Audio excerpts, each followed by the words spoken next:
que en esta mañana puedan orar, que se puedan parar ahí donde estás. Le voy a pedir a Rodolfo, le voy a pedir a Clidi, si desde su lugar se pueden levantar y poner este culto en manos del Señor.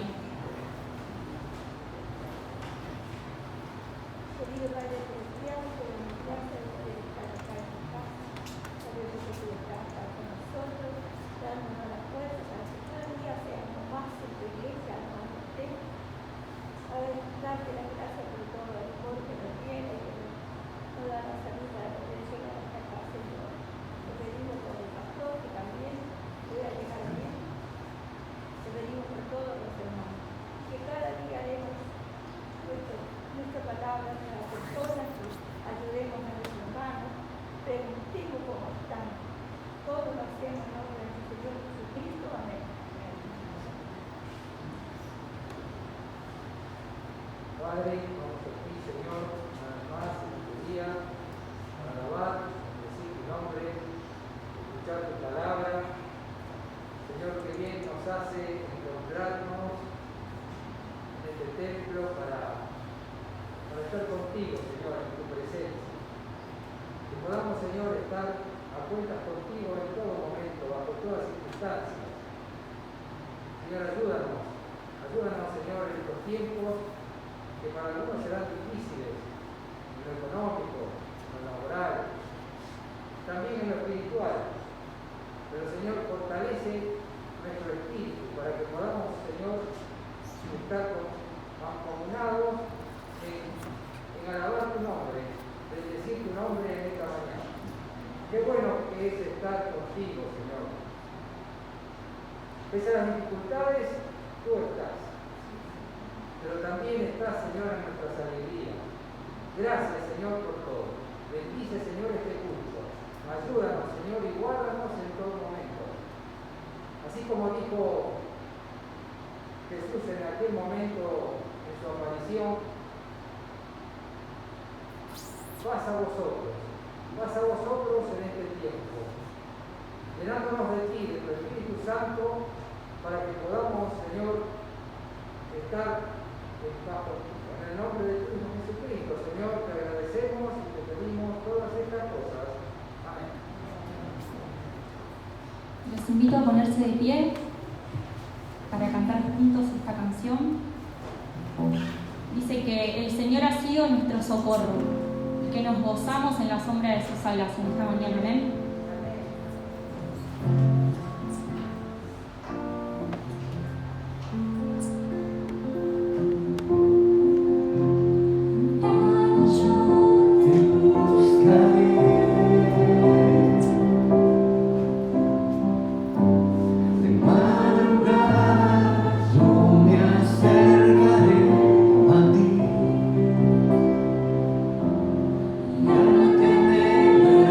Yeah.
bueno es alabarle en esta mañana.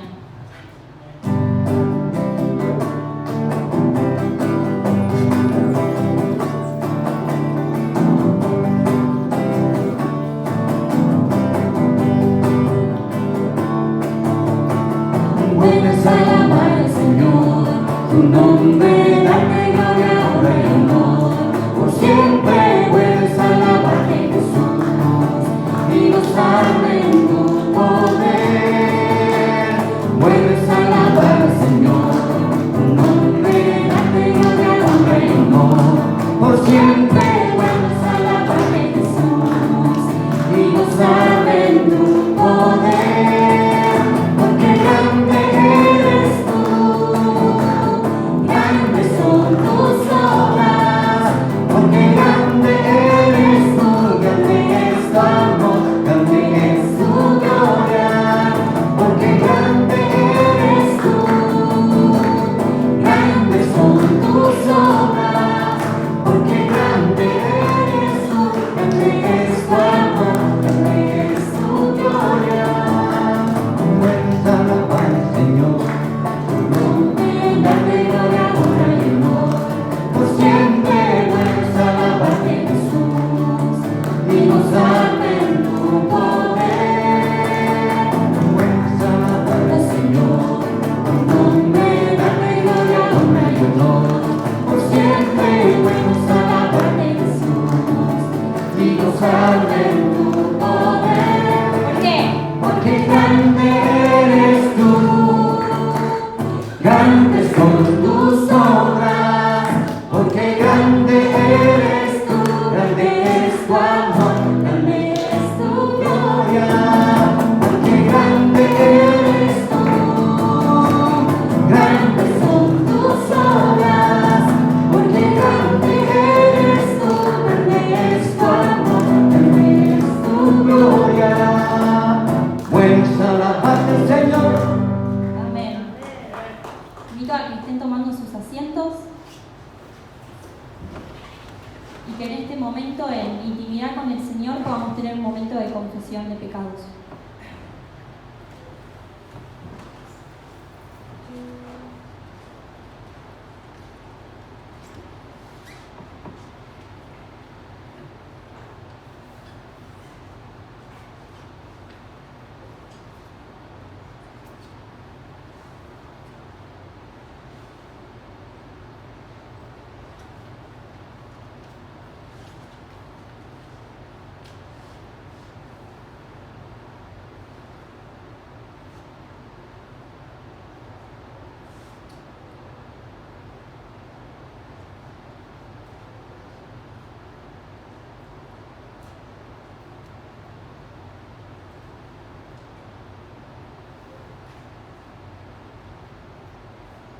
Dice la palabra de Dios en Lucas 15. Muchos recaudadores de impuestos y pecadores se acercaban a Jesús para oírlo. De modo que los fariseos y los maestros de la ley se pusieron a murmurar: este hombre recibe a los pecadores y come con ellos. Él entonces les contó esta parábola. Supongamos que uno de ustedes tiene 100 ovejas y pierde una de ellas. ¿No deja las 99 en el campo y va en busca de la oveja perdida hasta encontrarla? Y cuando la encuentra, lleno de alegría, la carga en sus hombros y vuelve a la casa. Al llegar, reúne a sus amigos y vecinos y les dice: alégrense conmigo, ya encontré la oveja que se había perdido. Les digo que así es también en el cielo. Habrá más alegría por un solo pecador que se arrepienta que por 99 justos que no necesitan arrepentirse. Y los invito a ponerse de pie para cantar esta canción.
puedo ganarlo ni merecerlo, tu amor se entregó por mí.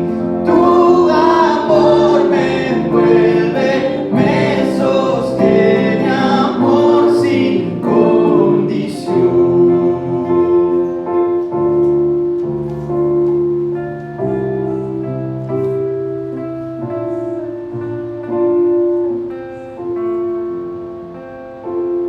Amén. Invito al pastor. Tomen asiento, muchas gracias. Bienvenidos a la casa del Señor en esta mañana, en esta fría mañana.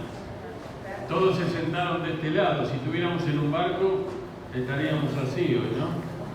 Bien. Ya hemos prendido más calefacción, así que enseguida van a sentir más calorcito de ambos lados porque están tirando los aires en cada una de las filas.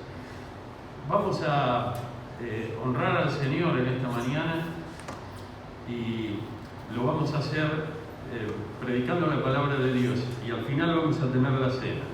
Simplemente quiero decirles que ayer hemos tenido el primer retiro de discipulado, éramos 12 más 4 del equipo colaborador.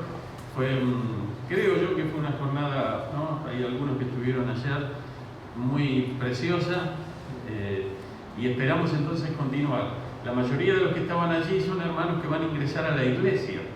Otros no pudieron estar porque trabajaban a la mañana, pero se hará un segundo grupo mientras vamos avanzando con este tema. Bien, les invito a abrir la palabra de Dios. Mientras tanto, recuerdo también a los líderes que el martes nos reunimos por Zoom con todo el equipo de coordinadora para avanzar en todo lo que tenemos por delante. Conferencia misionera, picnic, reunión de matrimonios, eventos de Navidad, todo este tema que tenemos por delante en este tiempo, más todos los retiros de discipulado que se van a ir haciendo también de aquí a fin de año y aún el año que viene. Abrimos la palabra de Dios en Hechos capítulo 7. ¿Se leyó el capítulo 7? No. Entonces vamos a utilizar la nueva traducción viviente para leerlo.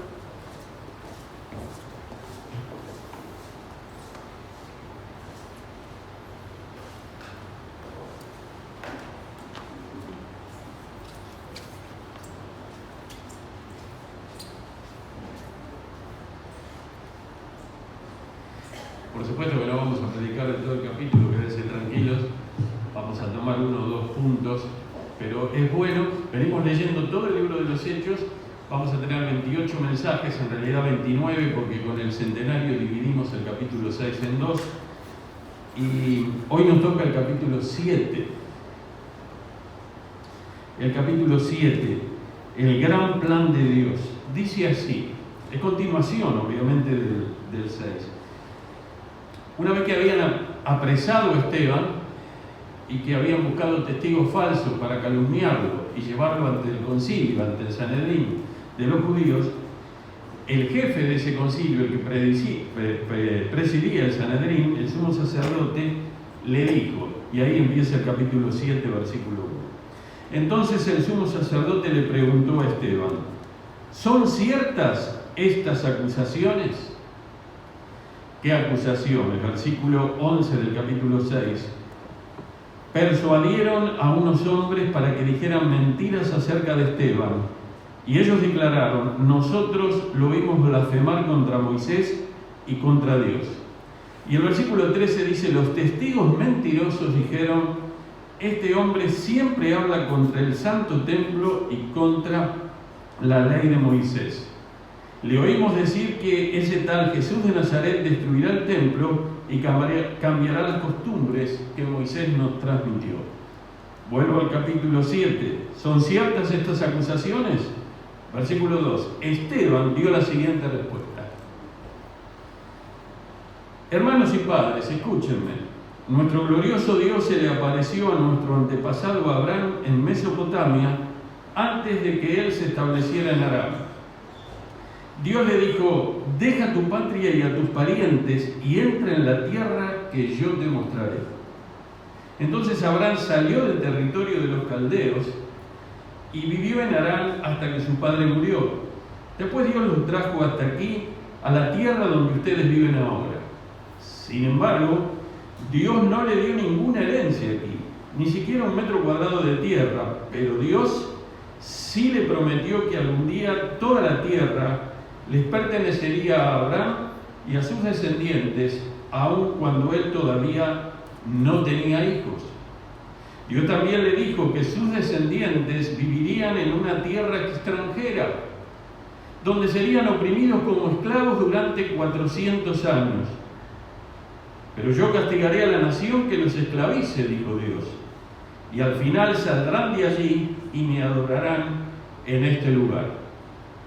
En aquel entonces Dios también le dio a Abraham el pacto de la circuncisión. Así que cuando nació su hijo Isaac, Abraham lo circuncidó al 8º día. Y esa práctica continuó cuando Isaac fue padre de Jacob y cuando Jacob fue padre de los 12 patriarcas de la nación israelita. Estos patriarcas tuvieron envidia de su hermano José y lo vendieron para que fuera esclavo en Egipto. Pero Dios estaba con él y lo rescató de todas sus dificultades. Y Dios le mostró su favor ante el faraón, el rey de Egipto. Dios también le dio a José una sabiduría fuera de lo común, de manera que el faraón lo nombró gobernador de todo Egipto y lo puso a cargo del palacio. Entonces un hambre azotó a Egipto y a Canaán, hubo mucho sufrimiento y nuestros antepasados se quedaron sin alimento. Jacob oyó que aún había grano en Egipto, por lo que envió a sus hijos, nuestros antepasados, a comprar un poco. La segunda vez que fueron, José reveló su identidad a sus hermanos y se los presentó al faraón. Después José mandó a buscar a su padre Jacob y a todos sus parientes para que los llevaran a Egipto, 75 personas en total. De modo que Jacob fue a Egipto, murió allí, al igual que nuestros antepasados. Sus cuerpos fueron llevados a Siquem, donde fueron enterrados en la tumba que Abraham les había comprado a los hijos de Hamor en Siquem a un determinado precio. A medida que se acercaba el tiempo en que Dios cumpliría su promesa a Abraham, el número de nuestro pueblo en Egipto aumentó considerablemente. Pero luego ascendió un nuevo rey al trono de Egipto, quien no sabía nada de José, y este rey explotó a nuestro pueblo y lo oprimió y forzó a los padres que abandonaran a sus recién nacidos para que murieran.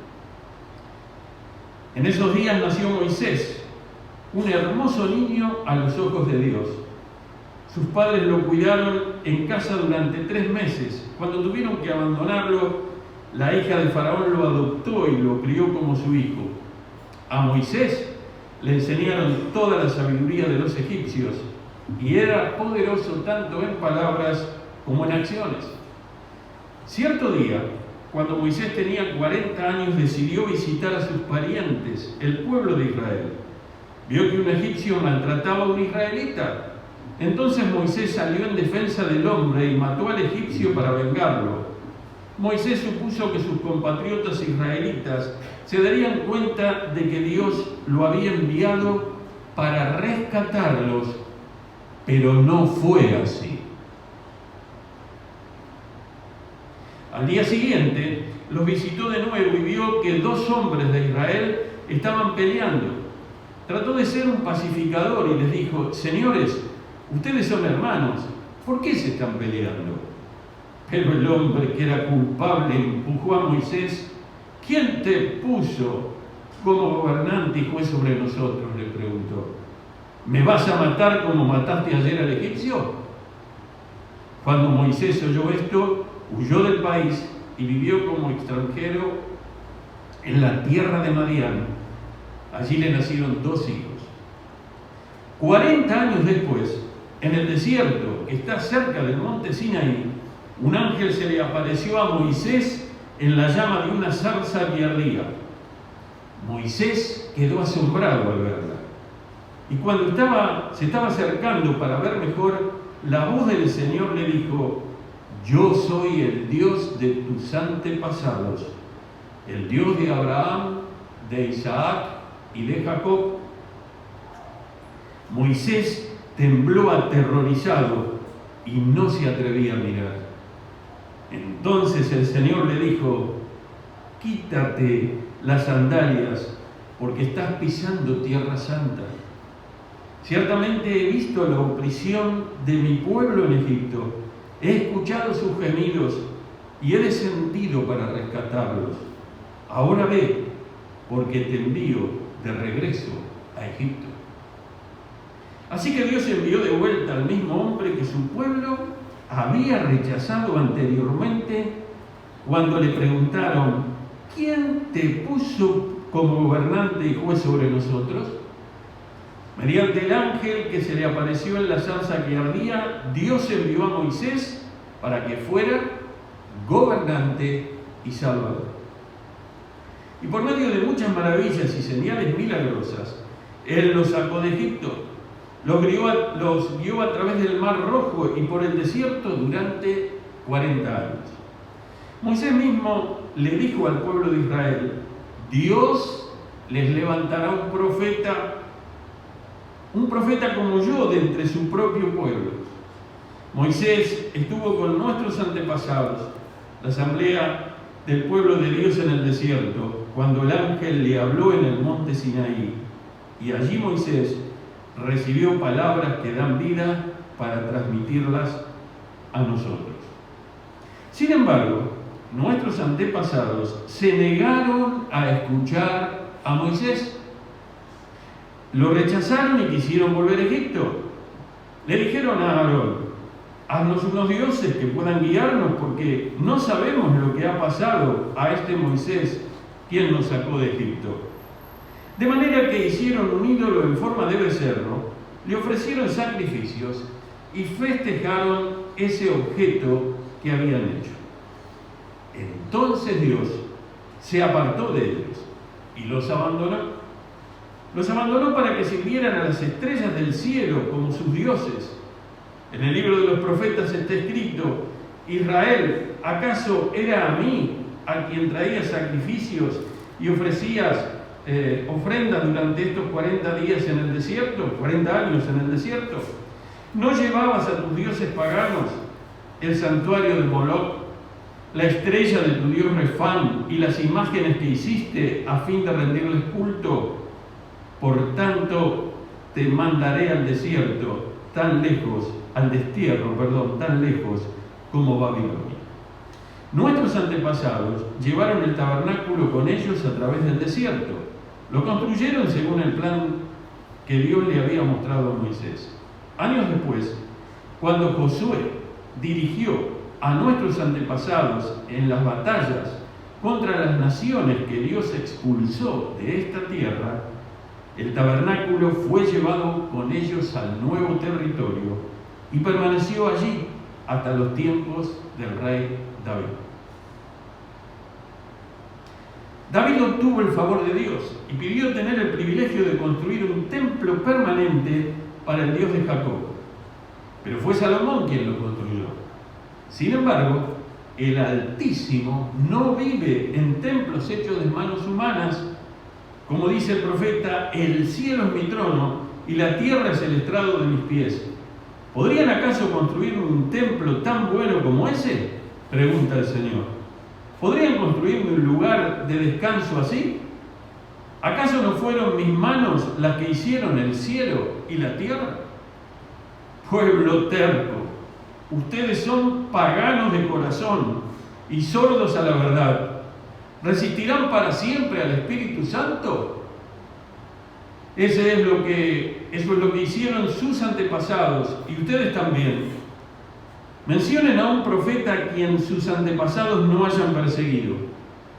Hasta mataron a los que predijeron la venida del justo, el Mesías, a quien ustedes traicionaron y asesinaron. Deliberadamente desobedecieron la ley de Dios, a pesar de que la recibieron de manos de ángeles. Los líderes judíos se enfurecieron por la acusación de Esteban y con rabia le mostraron los puños.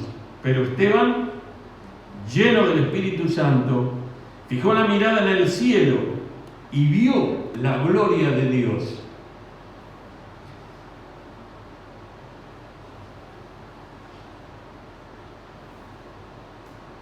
Y vio a Jesús de pie en el lugar de honor, a la derecha de Dios, y les dijo: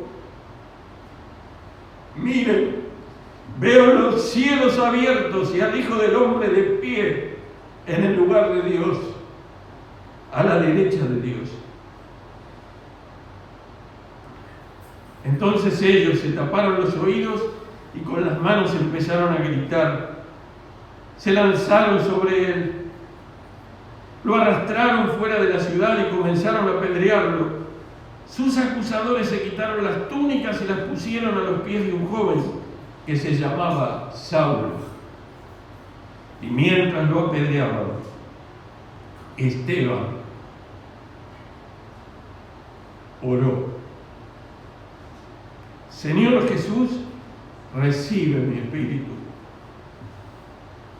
Cayó de rodillas gritando: Señor, no los culpes por este pecado. Y dicho esto, murió. Hasta aquí la lectura de la palabra de Dios. Vamos a orar. Le voy a pedir al hermano Rodolfo que venga y ore por la palabra que será predicada.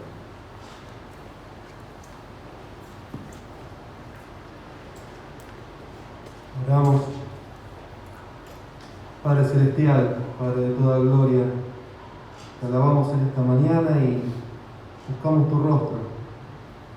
Padre del cielo, tras haber escuchado la lectura de este capítulo 7 de Hechos, te pedimos que tú abras nuestro entendimiento, que tú quites toda distracción, que tu Espíritu trabaje profundamente en nuestras vidas, que nos transforme, y te pedimos tu bendición, tu fortaleza, tu guía para tu siervo el pastor Hugo, para que nos transmita lo que tú ya has puesto en su corazón, en su mente, y que esta mañana sea una mañana de transformación y que tu nombre sea glorificado sobre todas las cosas, porque tú eres el único digno.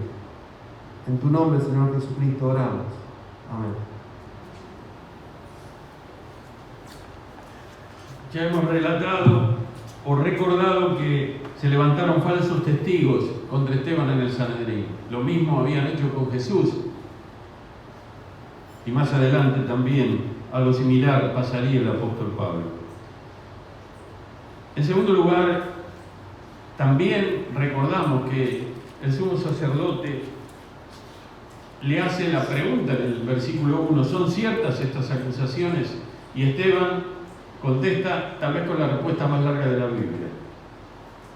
Entonces Esteban, en su respuesta, despliega el dominio tremendo que él tenía de la palabra de Dios.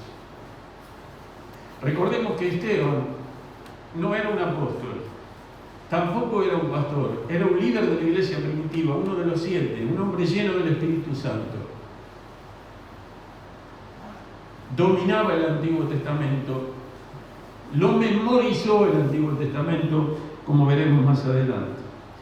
Déjenme contarles una anécdota que cita Leroy Ames en su libro, un libro sobre discipulado, y él cuenta lo siguiente. Le sucedió una vez que estaba con su familia, con su hijo más niño, y estaban tomando algo en un bar y de repente el nene, como los nenes que son siempre movedizos, mira por la ventana y le dice: no van a creer lo que estoy viendo, le dice a los padres, entre ellos estaba el misionero. Vio un hombre con un palo y una pandereta y vio que ese hombre estaba con un oso. El oso estaba sostenido por él con una cadena. Y entonces empezó a agrupar a la gente y él comenzaba a tocar la pandereta y con eso atraía a la gente. Pero era impresionante ver que había un oso, una bestia, que estaba allí en medio de la ciudad. Inmediatamente, cuando este hombre tocó la pandereta, el oso se paró en 2 patas y comenzó a lanzar. Y luego tomó el palo con su pata delantera, la de arriba, y lo ponía en posición vertical y saltaba y daba vueltas alrededor del palo.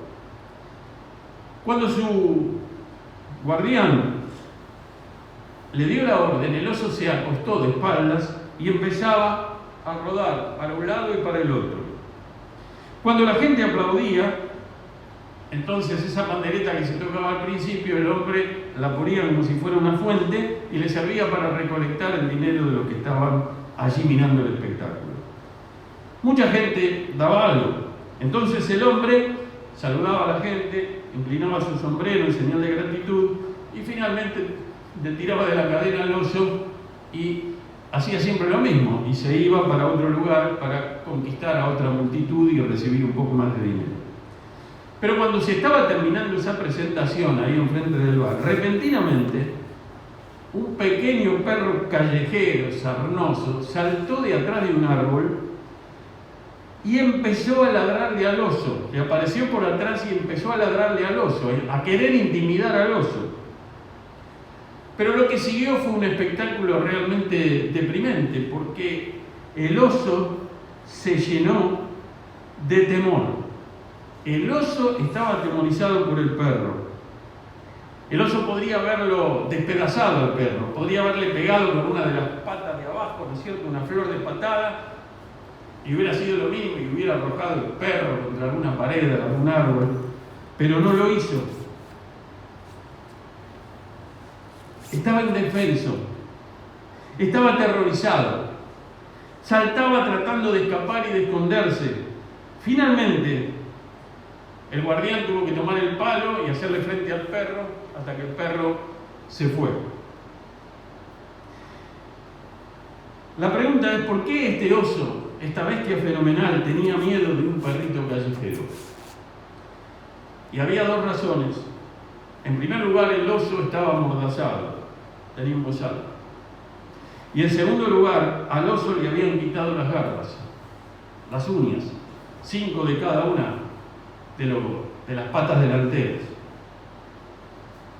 Entonces, donde él tendría que haber tenido casi 5 espadas en cada una de esas patas delanteras, no tenía nada.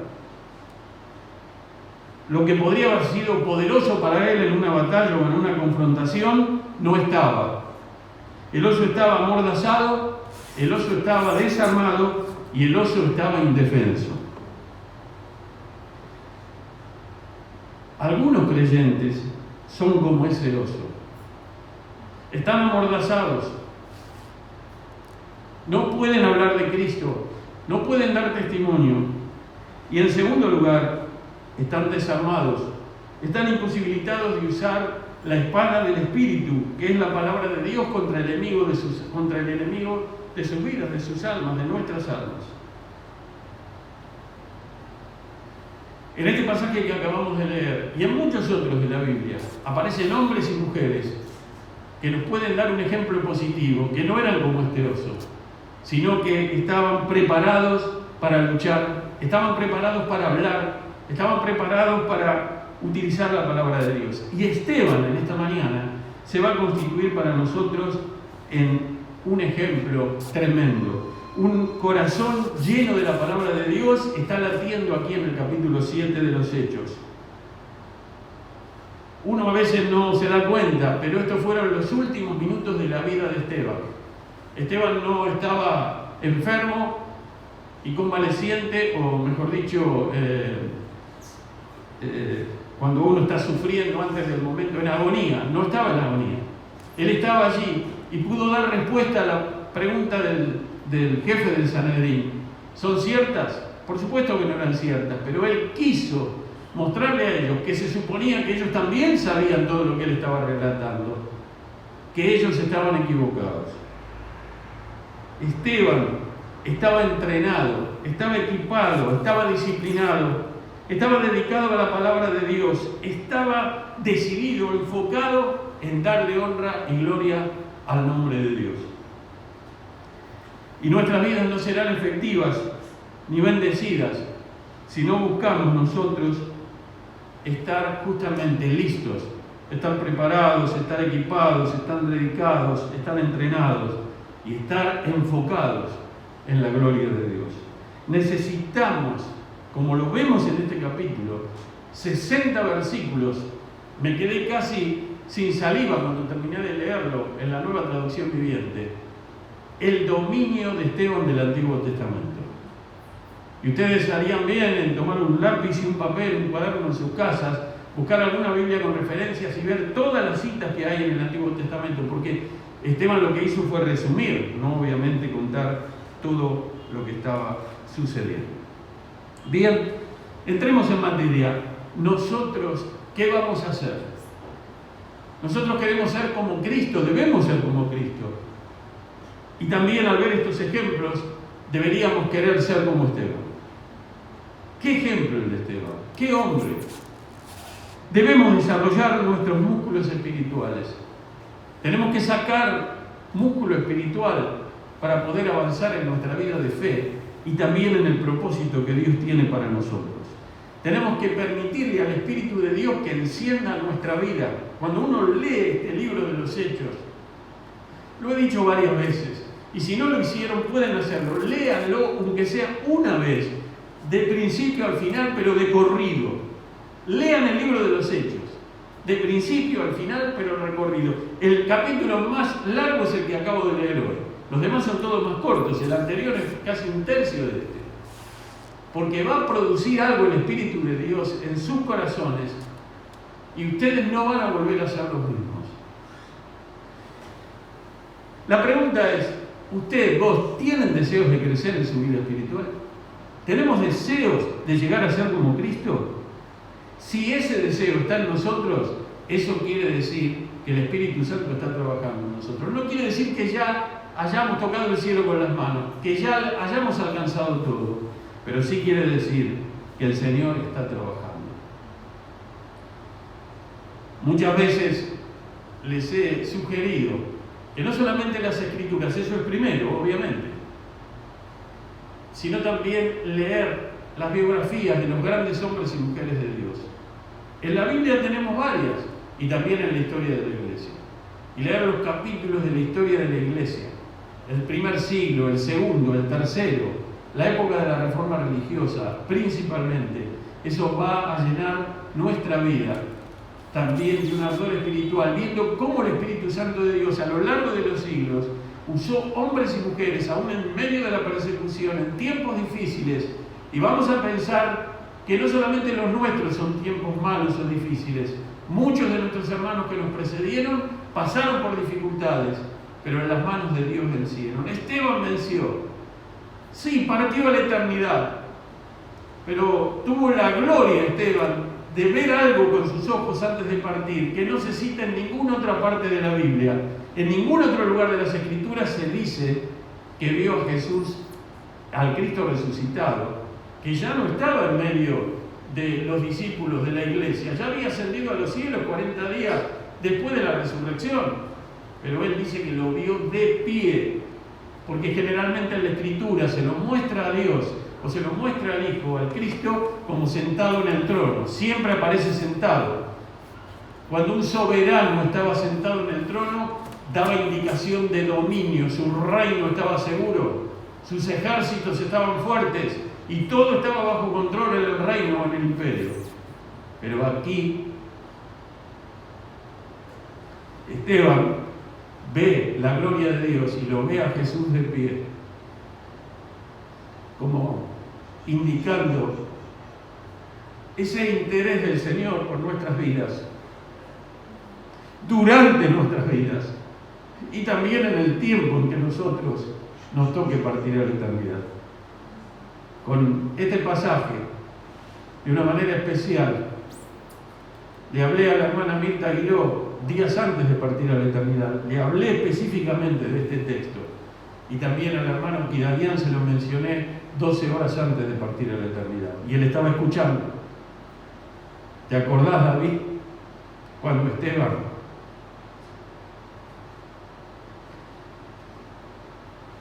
instantes antes de partir, partió por lapidación, asesinado, dijo: veo a Jesús de pie a la diestra de Dios, como aquel que se levanta del trono en un antropomorfismo para decirle: estoy aquí, estoy guiando tu salida del mundo y la entrada a mi presencia. Como diría el apóstol Pablo, ausentes del cuerpo, pero presentes al Señor. Bien, deseamos entonces nosotros crecer en la vida espiritual, dejar que el Espíritu de Dios nos toque y nos llene de fervor, nos llene de clamor. Gracias. Deseamos eso. Le confieso que en mí, por supuesto en mi niñez y luego en mi adolescencia, todo eso hacía ebullición en mi corazón, en mi primera juventud. Tuve la oportunidad de conocer al Señor desde chico, ser criado en un hogar cristiano, pero tuve oportunidad de tener contacto con la palabra de Dios, no solo en las clases, en los campamentos, en las escuelas bíblicas, en los retiros, sino personalmente. Estudié la palabra de Dios solo cuando era un adolescente. Y luego los mentores, los profesores me guiaron a profundizar, a tener el conocimiento que se necesita para trazar bien la palabra de verdad. Pero hoy va más allá el tema, el querer ganar a las personas para Cristo, el querer ganar al mundo para Cristo. Todavía no sabía tanto de la obra misionera, aprendí mucho después, pero la palabra de Dios es usada por su Espíritu para animarnos. Y yo te animo a que busques el querer, a que si no tenés eso en tu corazón, se lo pidas al Señor, porque una vida espiritual sin eso, algo revela que no está bien. Y el Señor está dispuesto a concedernos toda petición que esté bajo su voluntad. Tener esa firme decisión de obedecer al Señor y su palabra. Como decía en Hechos 5:29, es necesario obedecer a Dios antes que a los hombres. Permitir que el Señor transforme nuestra actitud de pesimismo, de derrota en victoria. Muchos no lo hacen porque son pesimistas, porque dicen: no puedo hablar, mi vida espiritual no está bien, tengo pecado en mi corazón. Se lo dicen a sí mismos, a veces tienen vergüenza de decirlo. Pero eso es lo que pasa. Estamos amordazados muchos. ¿Por qué? El Señor está dispuesto a recibirnos, a perdonarnos y ayudarnos a tener victoria por su Espíritu. ¿Qué sentido de realización que da el Espíritu Santo de Dios? Mire, a las iglesias no se vienen a buscar realización, porque algunos llegan a las iglesias y quieren cargos y puestos para sentirse realizados. La realización más grande de un ser humano es conocer a Jesucristo, es saber dónde pasará la eternidad y es saber cómo Dios quiere utilizarlo mientras viva en este mundo. Ese es el sentido de realización, y poder abrazarlo y poder seguirlo y poner todo el coraje, todo el corazón en las manos de Dios para que el Espíritu de Dios nos llene de denuedo y de fervor.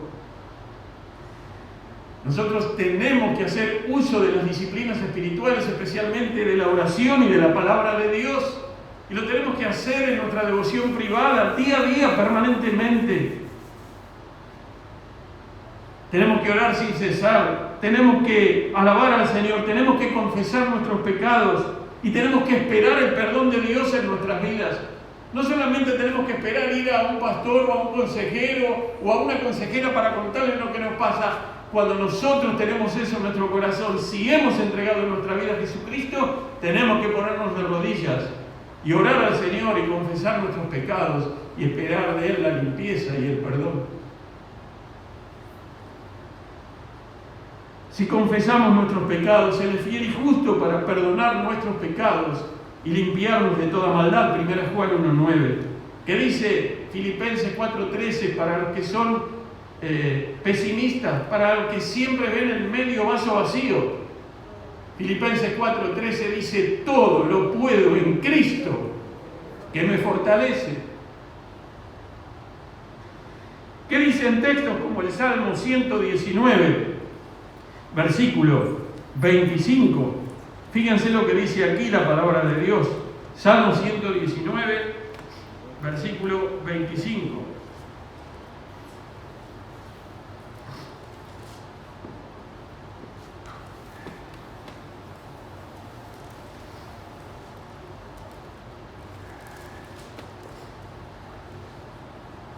Abatida está hasta el polvo mi alma, vivifícame según tu palabra. La oración y la palabra de Dios. Qué importante es que cuando el pastor o el predicador de turno está predicando, tomes algunas notas. Acostumbrate a venir con un papel dentro de la Biblia y un lapicito para poder anotar. Qué importante es que memorice las Escrituras. Claro, Esteban estaba en una cultura oral. No había copias del Antiguo Testamento en cada casa de Israel. Eran carísimas. Estaban en la sinagoga. Habría algunas en el templo. Pero él memorizó la palabra. Y nosotros tenemos que hacer lo mismo, memorizar la palabra de Dios. No, pero a mí no me queda. No te queda porque no lees la palabra. Porque si vos te pones a estudiar un texto y vas y venís y estás media hora con el texto y con un papel y le haces preguntas a la palabra y subrayás y venís y vas y volvés a leer el texto y vas y volvés a leer porque estás estudiando, te puedo asegurar que cuando pasa media hora sin que te des cuenta ya te sabes el texto de memoria. ¿Cómo nos ayuda? ¡Qué bendición fue haber tenido esos concursos en las escuelas dominicales y en las escuelas bíblicas de vacaciones! Y aprender textos, aprender capítulos de la Biblia cuando nuestra mente estaba abierta, siendo niños, para absorber la palabra de Dios. Padres, háganlo con sus hijos. No esperen que la iglesia haga todo, háganlo con sus hijos. Ayúdenlos a memorizar la palabra de Dios. Tomen una versión, sean consecuentes, siempre la misma versión para no confundir a la criatura. Y entonces enséñenle de memoria trozos, párrafos, versículos de la palabra de Dios. El Señor puede transformar nuestras vidas arruinadas. Vidas hechas pedazos, decía el himno, te llevaron al Calvario. Mi vida, Señor, te llevó al Calvario. Como les decía ayer en el retiro, en un momento, si no fuera por Jesucristo y por su Evangelio, yo sería el primero en la fila del infierno. Cada uno de nosotros es experto en fracasos espirituales, pero agradecemos al Señor que Él nos ama, que Él nos perdona, que Él murió por nosotros, como vamos a recordar enseguida, y que Él está dispuesto a utilizar nuestras vidas. Esteban invirtió muchas horas estudiando la palabra de Dios, leyendo, memorizando, meditándola.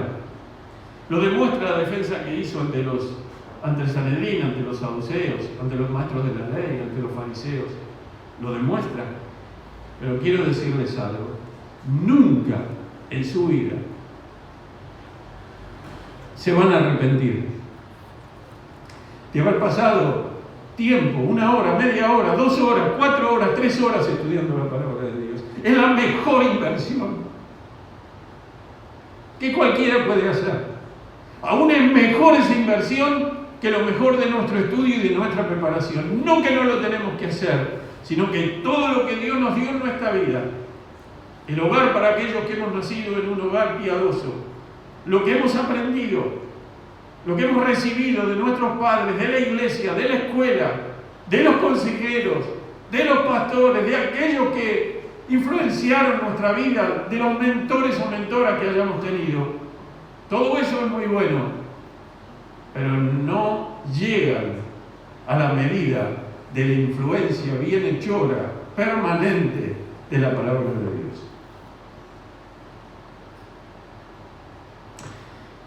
Dentro de lo que hemos leído en el capítulo 7, vamos a tomar rápidamente algún texto que está allí. En primer lugar, en el capítulo 7, versículo 22, para ser rápido porque el tiempo pasa, en el versículo 25, va a decir la Escritura que Moisés, después de haber sido preparado, saben que la vida de Moisés se divide en 3 partes, 3 periodos de 40 años. Moisés vivió 120 años, los primeros 40 años estuvo en el palacio y fue formado. Los segundos 40 años estuvo en el desierto, en Madián, y los terceros 40 años Dios lo había llamado ahí en la zarza y él sirve en el último tercio de su vida bajo los propósitos de Dios. Me parece escuchar a mi abuelo, el gran profesor, el gran erudito de los idiomas bíblicos, decir, porque no solamente me lo dijo a mí, lo escuché varias veces de su boca,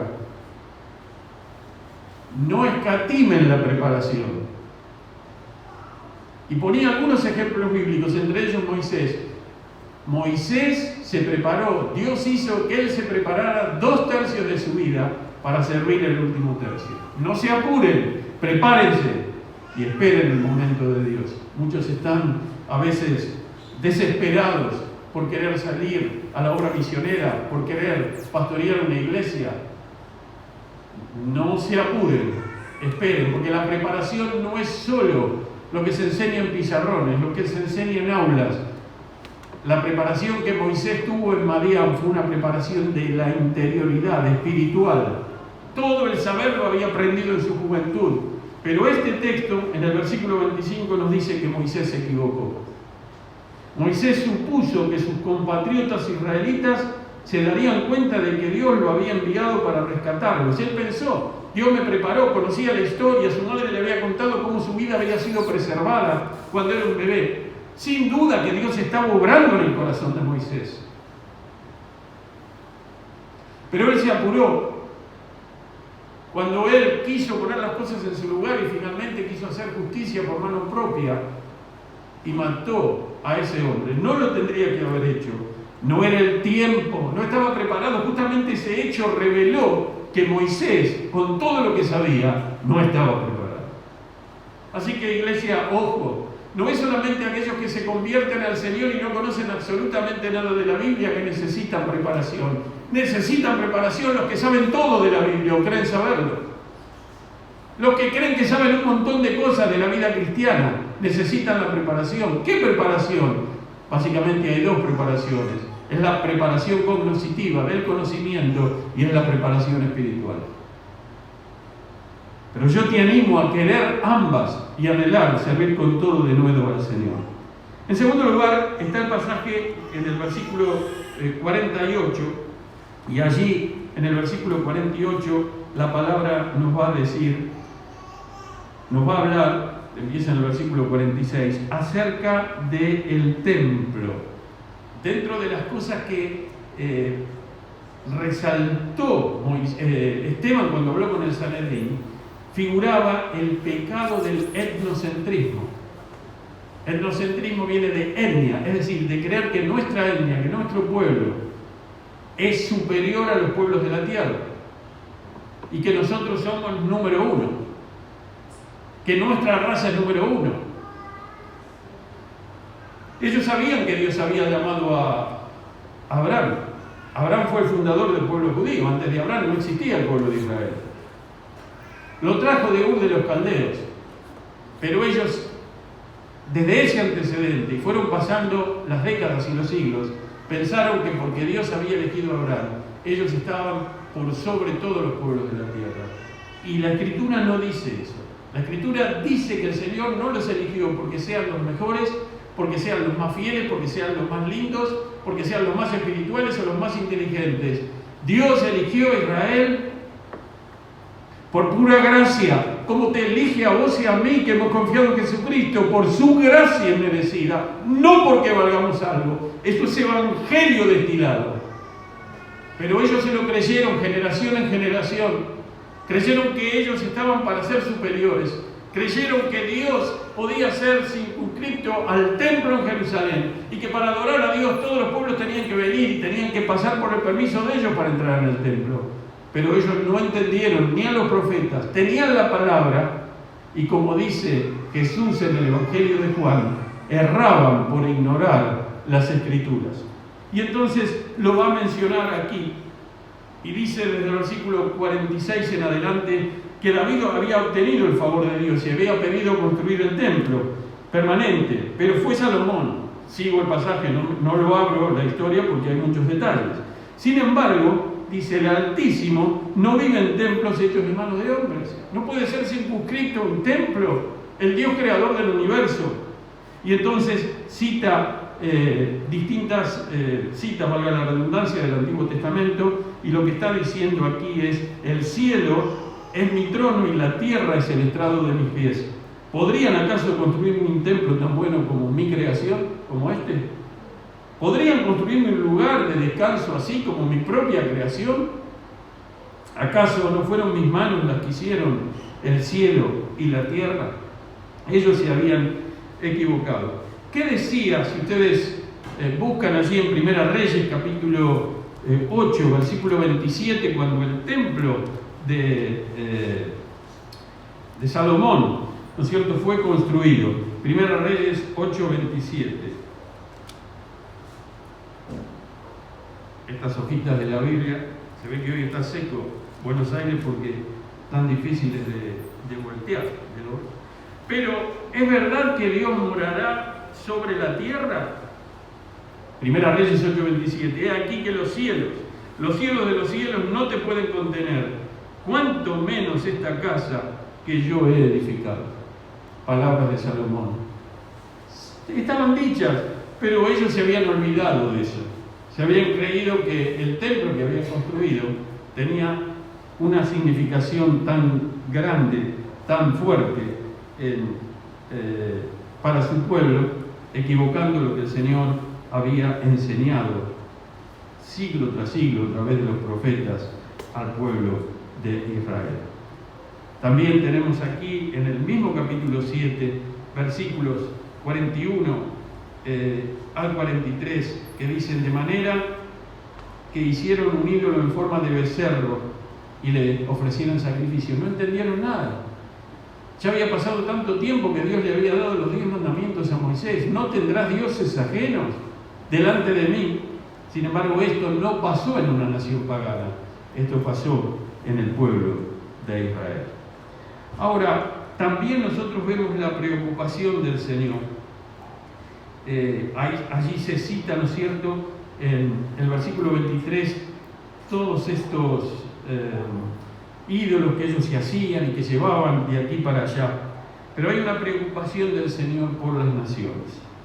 Justamente, ¿cómo se conoce el templo de Israel? Mi casa será llamada, dijo Jesús, casa de oración para los israelitas solamente. Eso no lo dijo Jesús, dijo para todas las naciones. Cuando llegaban, tenían la oportunidad de encontrar allí un lugar de oración para todas las naciones. Un lugar de oración, no para contenerlo a Dios, que no lo podían contener, sino para que los que llegaban pudieran inclinarse ante el Señor y pudieran derramar su necesidad y su corazón frente a Él. La preocupación de Dios por el mundo, Génesis 12, cuando Dios le da el llamamiento a Abraham: y haré de ti una nación grande, y ustedes me serán testigos a todos los pueblos de la tierra. Yo no se los digo como está el pasaje, pero sí dice Génesis 1:3, el pueblo de Israel fue llamado por Dios con una finalidad. Y nosotros que somos el nuevo Israel de Dios, la iglesia de Dios, que incluye también a los israelitas, ese pueblo que Dios está formando con personas de todas las etnias, de todas las tribus, de todas las naciones de la tierra a lo largo de la historia, y que se va a completar, y entonces luego vendrá el fin. Ese pueblo entonces cumple el gran plan de Dios, porque Dios está preocupado por el mundo y por las etnias, y Él se los dice porque ellos eran egoístas, etnocentristas, estaban equivocados, y ese egoísmo después se llevó a la cuestión personal del statu quo, de los que guiaban y lideraban el Sanedrín. El Señor había dicho en el Éxodo, capítulo 19, al pueblo de Israel, no solamente los sacerdotes, sino que todo el pueblo de Israel, cada uno de sus integrantes me serán reyes y sacerdotes, me serán sacerdotes ustedes frente a todos los pueblos de la tierra. También el Salmo 67, un salmo misionero por excelencia, nos habla de la preocupación de Dios por el mundo. El Salmo 148, algunos versículos del 11 al 13 nos hablan de lo mismo. Habacuc, capítulo 2, 14, toda la tierra será llena del conocimiento de la gloria del Señor. Malaquías 1:11, los israelitas no vieron el propósito de Dios. Y Esteban se los dice, y como Pedro había hecho antes, tuvo el valor de enfrentarse a la autoridad humana más fuerte que había en ese país, que sacando el imperio romano era el Sanedrín. Ustedes lo mataron, le dice Esteban. Una vez que les recuerda toda la historia y que hace hincapié, pone el dedo en la llaga en los puntos principales que a él se lo habían acusado con testigos falsos, entonces ellos no quisieron escuchar, sacaron los puños, dice esta versión, y finalmente lo sacaron del recinto del Sanedrín y lo llevaron, y como hemos leído, esa parte final en la cual me emocioné, lo apedrearon. Tenemos que pedirle al Señor que nos llene de ardor. Nosotros somos parte de esta herencia espiritual. Somos parte de esta herencia espiritual de Pedro, de Juan, de los apóstoles, de Esteban, de Felipe y de cada uno de los que están en el Nuevo Testamento y los que, saliendo de la época cuando se cierra el canon, están registrados en la historia de la iglesia con nombre, y otros que no conocemos el nombre, pero que han dado su ejemplo y han dado su vida, hombres y mujeres de Dios, para el avance del reino de Dios. ¡Qué glorioso que es el Evangelio! ¡Qué distinto a las filosofías y a las cosas de este mundo! ¡Cuán pequeños nos quedan los pensamientos de los formadores de opinión y de los filósofos y de los engañadores de este siglo! ¡Cuán pequeños quedan! No tienen posibilidad de comparación con el Evangelio, la buena noticia de Dios en Jesucristo. Debemos pedirle al Señor que Él trabaje en nuestros corazones para que nuestras vidas y por ende nuestra iglesia y nuestras iglesias sean movilizadas por el Evangelio para ser llevado a toda criatura. ¿Cambió el propósito de Dios? ¿No será que el propósito de Dios era uno en el primer siglo en el libro de los Hechos y ahora es otro? ¿No habrá cambiado también el propósito que Él tenía en el Antiguo Testamento? Recuerdan Juan 3:16, la Biblia en miniatura. De tal manera amó Dios al mundo que ha dado a su Hijo unigénito para que todo aquel que en Él cree no se pierda, mas tenga vida eterna. Nosotros tenemos que siempre tener presente que el propósito de Dios es un propósito bifocal. Yo tengo en este momento puesto un lente bifocal. Los veo bien a ustedes porque la parte superior del lente es para mirar de lejos, pero también tengo trabajado en el lente, en la superficie del lente, la parte inferior para poder ver de cerca. Y el Evangelio es algo que debe ponerse en práctica en forma bifocal. A los que tenemos cerca, en nuestras casas, nuestros familiares, nuestros vecinos, nuestros compañeros de trabajo, los vecinos de este barrio, del templo, pero también para mirar lejos. Nosotros hemos mirado a 280 kilómetros a Colón, hemos mirado a 1800 kilómetros en el Bolsón, hemos mirado en la costa atlántica ayudando el trabajo que había empezado y que empezó el pastor Roberto Turrisi con su esposa. Tenemos aquí un testimonio en La Boca, en la misma ciudad de Buenos Aires, en el norte de África, pero no nos tenemos que detener. Necesitamos más. No más para sumar una membresía aquí. Dios quiera que tengamos algunos más, pero no para seguir siendo más, sino para que Dios, como ayer veíamos en el retiro, levante hombres y mujeres de medio de nuestra iglesia y de otras también, y vayan a las naciones. El tiempo que queda es corto, pero el ejemplo de Esteban es movilizante. No sabes cuánto vas a vivir. Esteban vivió poco, pero ese último mensaje está en la Escritura. No solamente impactó al Sanedrín, ese mensaje que por el Espíritu de Dios, o al Espíritu de Dios le plugó, que estuviera en la palabra de Dios, que Lucas lo recoge inspirado por el Espíritu Santo, este mensaje ha tocado el corazón de hombres y mujeres de muchas generaciones desde que este incidente en el primer siglo sucedió. Vamos a terminar como termina justamente este capítulo. ¿Se acuerdan cómo termina este capítulo de Hechos 7? Porque a veces nosotros somos dados al desaliento, la persecución ideológica. Parece que todo se cierne en contra de la iglesia del Señor. Sí, enemigos tuvo la iglesia y sigue teniendo, pero lo que tienen que saber ustedes, y tienen que saber el mundo, y tienen que saber nuestros enemigos que están bajo la esfera de Satanás, que aún con todo eso el reino de Dios se extiende y crece. Y muchos se están convirtiendo, y hay etnias que hace 10 años no conocían de Jesús y hoy tienen muchos de sus integrantes que conocen a Jesucristo. Porque la palabra de Dios corre y porque no hay poder que pueda detener el avance del Evangelio de Jesucristo. Cuando está terminando este capítulo 7 y empieza el 8, que muchos en las Biblias lo pone como parte del párrafo, también la Nueva Traducción Viviente, versículo que no leí, pero lo leo para terminar. Saulo fue uno de los testigos en el momento que estaban apedreando a Esteban y estuvo totalmente de acuerdo con el asesinato de Esteban. Y uno dice, ¿qué podremos hacer? Siempre viene el pesimismo. El pesimismo estuvo en los espías que fueron invitados o que fueron enviados por Moisés para inspeccionar la tierra prometida. Ahí desde Cades Barnea entraron por el sur y salieron los 12, uno que representaba a cada tribu. De los 12 llegaron 10 con informes negativos, pesimistas, pero 2 llegaron con informes optimistas. Josué y Caleb, la tierra es buena. No, dice. No, los otros 10 en vez de mirar la tierra, miraron los impedimentos, miraron las dificultades. Lo único que hacían era mirar que había gente grande, que eran gigantes. Ellos se consideraban langostas y obviamente les parecían también langostas a los otros. Pero entonces la palabra de Dios nos va a decir a nosotros que finalmente, debido a eso, debido a la falta de fe, debido a la falta de visión, debido a la falta de confianza en la palabra de Dios, expresada a través de su siervo Moisés en aquel entonces para el pueblo, tuvieron que vivir el primer año del desierto 39 veces más.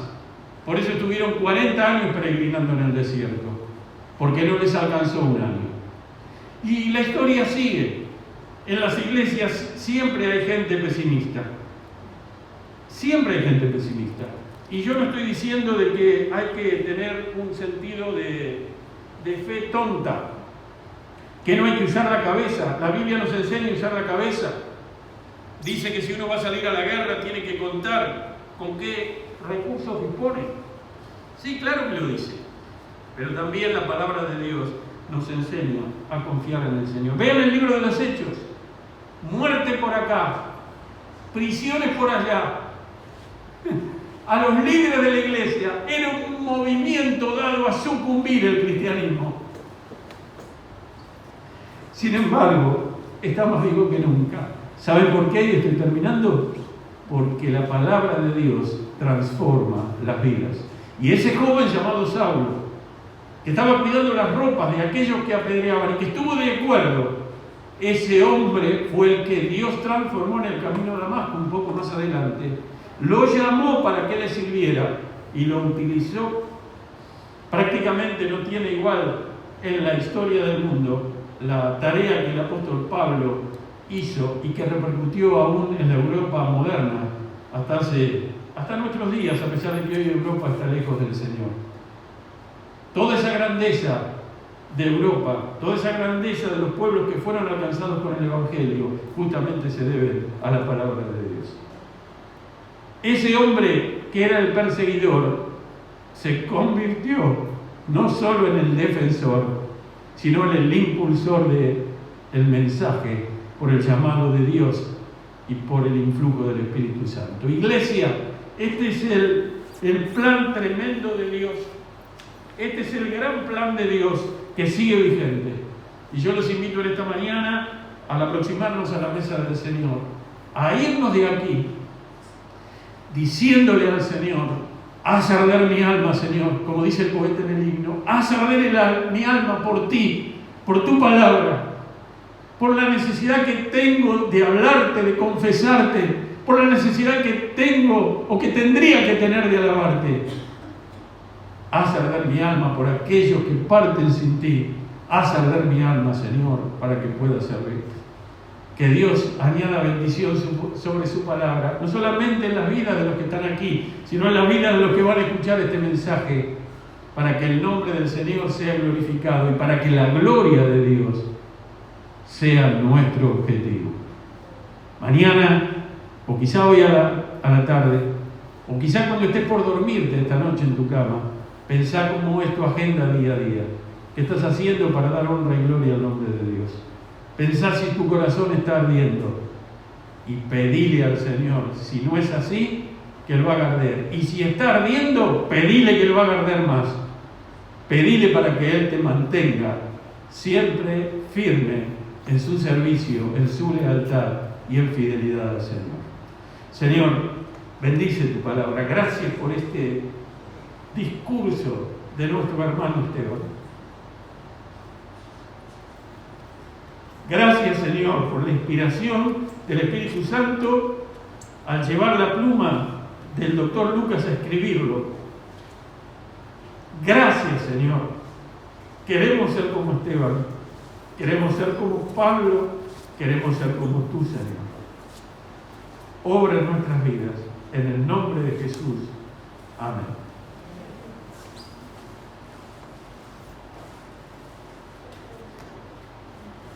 Invito a los hermanos encargados de las ofrendas que puedan estar pasando.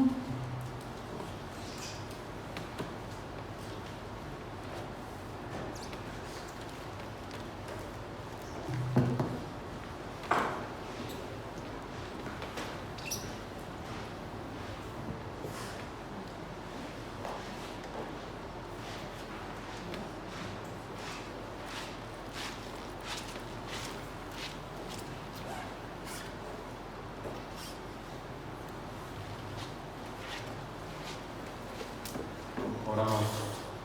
Bendito Dios y Padre Celestial, agradecidos una vez más, Señor, porque sabemos que estás con nosotros día a día, Padre. Te pedimos perdón, Señor, porque a veces te fallamos en ocasiones y bueno, no hacemos tu voluntad. Señor, vuélvenos al camino cada día y te pido en esta hora, Señor, por los diezmos y las ofrendas que sean para tu obra, para seguir expandiendo tu palabra, Señor, y que muchas personas puedan voltearse a verte a ti, Señor, porque sin ti nada somos y te necesitamos cada día en nuestras vidas. Te damos gracias en el nombre de Cristo Jesús. Amén.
Le pido a los hermanos Rodolfo, y le voy a pedir a la hermana Marisa que vengan a ayudarnos con la administración de la cena. Bueno, van a tener que quedarse de este lado porque está medio lleno, gracias a Dios. Vamos a dar gracias al Señor, le doy la palabra. Dice Pablo cuando escribe a los Corintios, capítulo 11, versículo 23, yo recibí del Señor lo que también les he enseñado, que el Señor Jesús, la noche que fue entregado, tomó pan. Y habiendo dado gracias, lo partió y dijo, tomad, comed, esto es mi cuerpo que por ustedes es partido. Hagan esto en memoria de mí. Vamos a orar ahora por el pan. Ustedes van a recibir sus elementos juntos, participamos del pan y luego oramos por la copa. Ustedes ya van a tenerla con ustedes y luego todos juntos bebemos y participamos juntos. Así que, valga la redundancia, así que voy a pedir al hermano Rodolfo que ore al Señor, dando gracias a Dios por esta copa, por el pan que está aquí y luego entonces participamos y la hermana Marisa en su momento va a orar por la copa.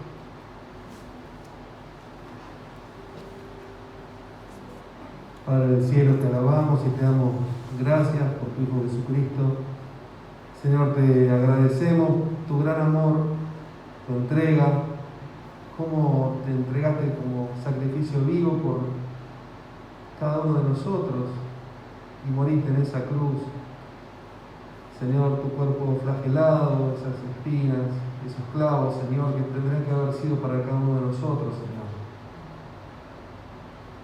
Porque la paga del pecado es la muerte y tú llevaste la muerte sobre tu cuerpo para que nosotros podamos tener vida en ti. Te alabamos, Señor, te damos gracias y te recordamos únicamente a ti en esta hora. En el nombre de Jesús. Amén.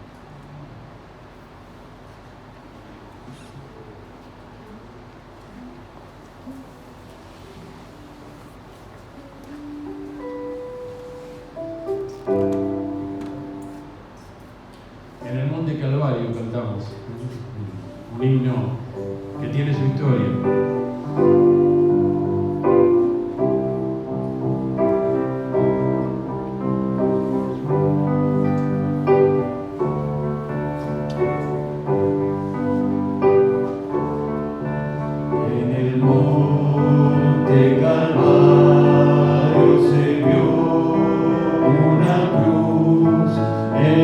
Emblema de afrenta y dolor.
palabra nos dice que Pablo siguió escribiendo y dijo a sí mismo, tomó también la copa después de haber cenado diciendo, esta copa de la sangre del nuevo pacto. Hagan esto todas las veces que la beban en memoria de mí. No sé si pudieron abrir la copita, háganlo tranquilos antes de orar. Yo todavía no la abrí.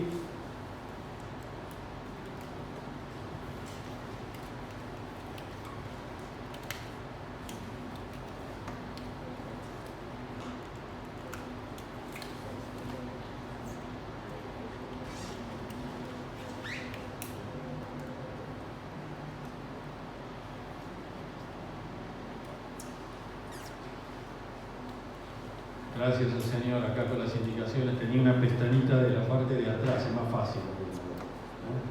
La parte de atrás, ahí donde está la bisagrita, ahí es más fácil sacar. Vamos a orar al Señor. Cuando estén todos listos, oramos. Quédense tranquilos, despacito. ¿No?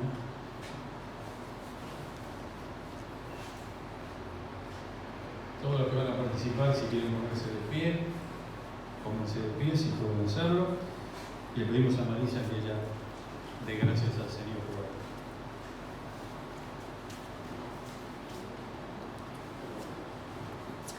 Querido Señor, gracias.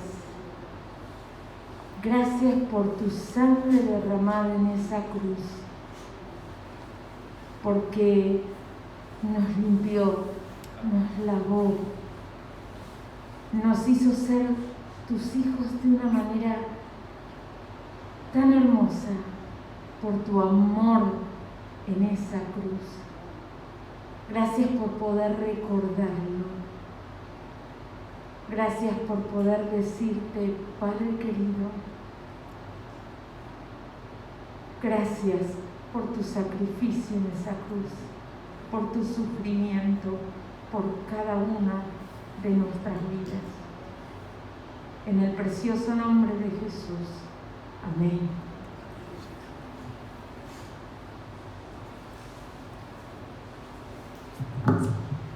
Participamos juntos en el nombre del Señor.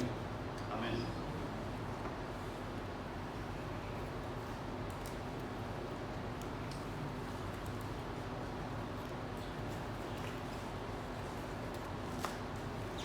Y todas las veces que coman este pan y beban esta copa, la muerte del Señor anuncian hasta que Él vuelva, porque es una realidad que Él va a volver. Pueden tomar sus asientos y vamos a permitir que nuestros queridos hermanos pasen a recoger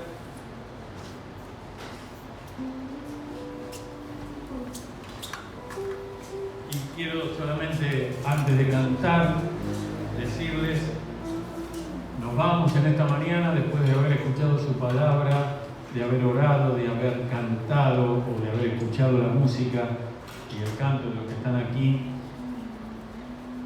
de haber participado de la cena del Señor,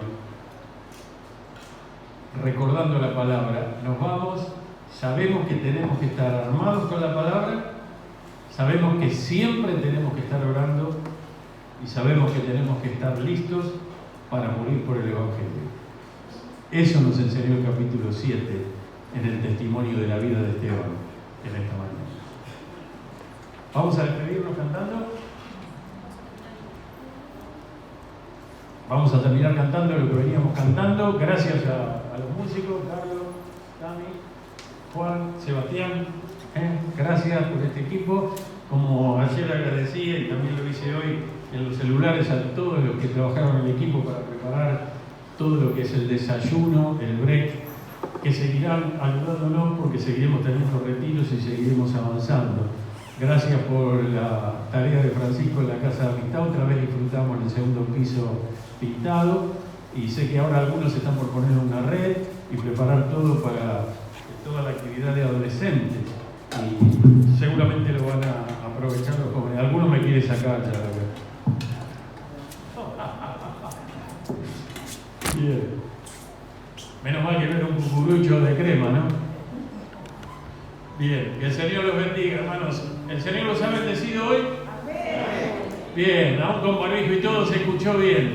Bienvenida a la hermana Arelis, que varias semanas por la cuestión del COVID y todas las repercusiones que tienen en nuestro físico, pero que la vemos aquí en medio nuestro. Bienvenido. ¿Hay alguien que nos está visitando por primera vez? A lo mejor con esto de los barbijos es un problemón, ¿sí? Bienvenido allá, desde Lucía hasta Sebastián, de punta a punta, todos bienvenidos y que el Señor los guíe con sus familias en esta tarde. Adelante. Nos ponemos de pie.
reunirnos, Señor, y estar aquí alabándote, Señor, y escuchando de tu palabra.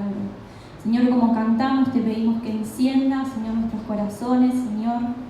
No queremos conformarnos, Señor. Danos más, Señor, de vos cada día. En el nombre de Jesús. Amén. Háganse con las manos.